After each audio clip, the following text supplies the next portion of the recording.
God, that new study, very detailed. It shows that back in May, there was a California teacher who was unvaccinated in her elementary school just north of San Francisco. It notes that she reported being symptomatic for COVID-19 on May 19th, but went on schooling and went on in teaching for 2 more days after that.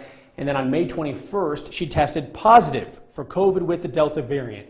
The study says on occasion between the time of the reported symptoms and the positive COVID test, the teacher she read aloud, unmasked, to the class despite school requirements to mask while indoors.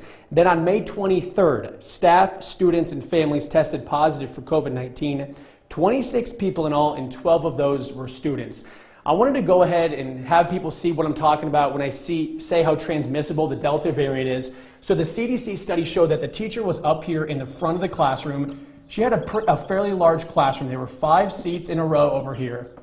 And we also know every single one of those kids tested positive for COVID-19 in the front row.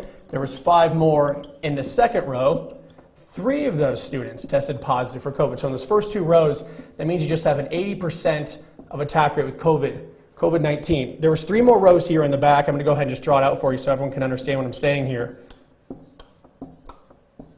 We know that 4 of these students were also infected with COVID-19. So add that 4 plus the 8, that's 12 out of 24 students. So half her classroom was infected with COVID-19 because this California teacher was unvaccinated in her classroom teaching without a mask on, and the school said she must wear a mask while indoors. We know this age group, the 12 and under age group, is not eligible yet for that vaccine. And then Dr. Hoffman with the Utah Department of Health says this is a scenario that could play out in Utah. We also know that kids are very good spreaders.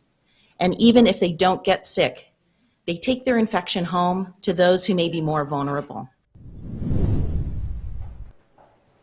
From this time last year to this year, Dr. Hoffman did say that COVID cases in school-age children 12 and under are 3.5 times more likely.